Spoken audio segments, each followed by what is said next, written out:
Friends, నా ఛానల్కి సంబంధించిన నోటిఫికేషన్స్ మీ మొబైల్కి రావాలనుకుంటే నా ఛానల్ని సబ్స్క్రైబ్ చేయండి. పక్కనే ఉన్నటువంటి బెల్ ఐకాన్ నొక్కినట్లయితే నా ఛానల్కి సంబంధించిన ప్రతి ఒక్క నోటిఫికేషన్ కూడాను మీకు మొబైల్కి చేరుతుంది. అందరికీ నమస్కారం. నా పేరు ఆర్క్స్. నేను వైజాగ్ జోన్ నుంచి మాట్లాడుతున్నాను.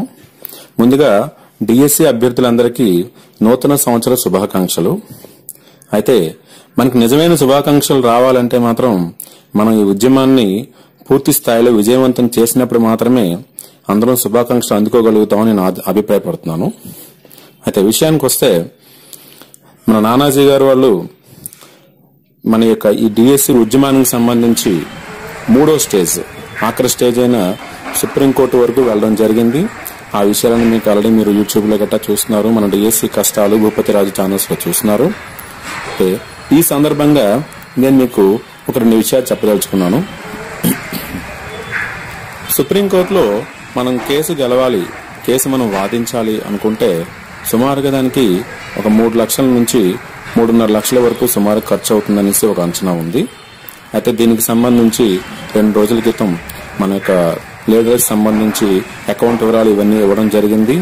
అంతేకాకుండా మన డిఎస్సి అభ్యర్థులు కూడా చాలా మంది దానికి రెస్పాండ్ అయ్యి వాళ్ళకి వీలైనంత వరకు అమౌంట్ వేస్తూ ఉన్నారు అకౌంట్ లో. ఇది జరుగుతూ ఉంది. దీనికి సంబంధించి ఒక 2 విషయాలు మాట్లాడుకుందాం. కొంతమందికి ఈ విషయానికి సంబంధించి ఒక చిన్న సందేహం వస్తున్నది. ఏంటంటే, మేము అమౌంట్ వేస్తాము, ఒక 100 రూపాయలు 200 రూపాయలు వేస్తాము, నిజంగా ఈ అమౌంట్ ఆ విషయానికి సంబంధించి ఉపయోగపడుతుందా, లేదా ఇంకేమైనా జరుగుతుందా, ఇలాంటి అనుమానాలు కొన్ని ఉన్నాయి. దానికి సంబంధించిన విషయం చెప్తా ఉంచుకున్నాను. చూడండి, మీకు సంబంధించి ఒక 100 రూపాయలు ఆ అకౌంట్ లో మీరు వేశారు. ఓకే, మీరు కొంతవరకు సహాయం చేశారు. అయితే ఈ పోరాటంలోని మనకి 2 విషయాలు జరగచ్చు. ఒకటి, సుప్రీంకోర్టులో మనం కేసు గెలవచ్చు. సుప్రీంకోర్టులో కేసు గెలిచినప్పుడు ఈ మహా ఉద్యమంలో మీరు కూడా ఒకరు ఉన్నారని మీరు గౌరవపడే స్థితి అది. ఒకవేళ మీరు గెలవలేదనుకోండి, ఒక సినిమా టికెట్కి అయ్యే ఖర్చు గాని, లేదంటే ఒక పార్టీ రోజు మీరు ఒక బిర్యానీ తినే ఖర్చు గాని పోయిందని అనుకోండి. ఈ 100 రూపాయల వల్ల మీకు గాని, నాకు గాని, నాయకులకు గాని ఈ ఒక్క 100 రూపాయల వల్ల ఏం జరిగిపోతుందని అనుమానం అయితే వద్దు. పోరాడితే పోయేదేముంది, బానిసపు సంఖ్యలు తప్ప అన్నాడు కవి. అదేవిధంగా ఇచ్చేస్తే పోయేదేముంది, ఒక 100 రూపాయలు అనుకుని ఇవ్వండి. ఈ మహా ఉద్యమంలో పాల్గొనండి.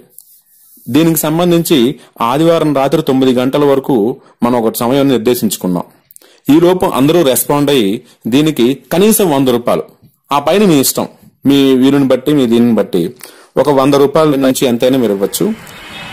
ఇస్తూ ఈ మహా ఉద్యమాన్ని సాధ్యమైనంత తొందరగా, అంటే సోమవారం ఉదయం కల్లా ముందుకు తీసుకెళ్లే విధంగా మనం ప్రయత్నం అనేది చేయాలి.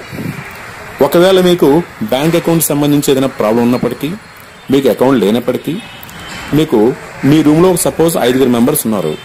ఈ 5 మెంబర్స్ కలిసి అమౌంట్ రెడీ చేసుకుని ఆ 5 మెంబర్స్ లో ఎవరో ఒకరి దగ్గర అకౌంట్ ఉంటుంది, ఆ అకౌంట్ నుంచి నానాజీ గారి అకౌంట్ ట్రాన్స్ఫర్ చేయండి.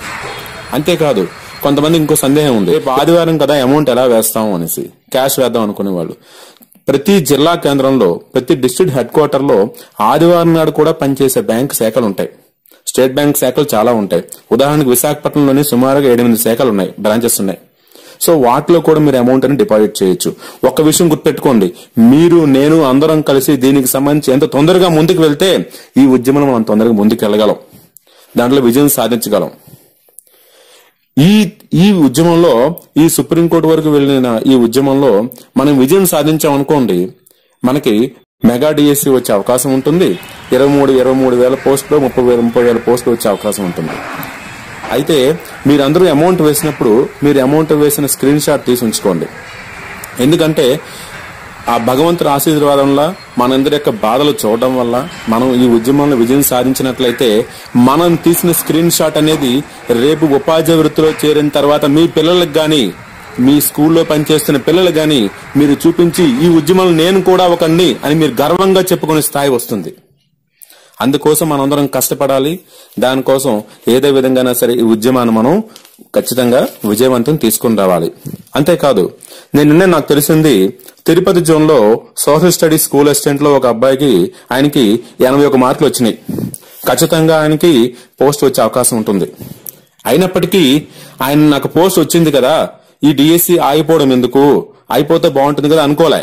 ఆయన ఏమన్నాడు, సార్ ఈ డిఎస్సి ఖచ్చితంగా ఆగాలి, ఎందుకంటే డిఎస్సి గాని కంటిన్యూ అయితే 7,000 మందికి అవకాశం దొరుకుతుంది. ఇది ఆగి మెగా డిఎస్సి వస్తే 23,000 మందికి అవకాశం దొరుకుతుంది. నేను చదువుకుంటాను, నేను బాగా చదవగలను, నా మీద నాకు నమ్మకం ఉంది, నేను అప్పుడు కూడా పోస్ట్ కొడతాను సార్ అని అన్నాడు. ఆయన అందరికీ మన ఆదర్శం. ఎందుకంటే ఇంత చదివి ఖచ్చితంగా పోస్ట్ వస్తుందని తెలిసి కూడా ఆయన ఈ కేసులో మనం విజయం సాధించాలని కోరుకుంటున్నాడంటే దాన్ని బట్టి మనం అర్థం చేసుకోవచ్చు. ఒక్క విషయం గుర్తుపెట్టుకోండి, వజ్రం ఎప్పుడు వజ్రమే, బొగ్గు ఎప్పుడు బొగ్గే.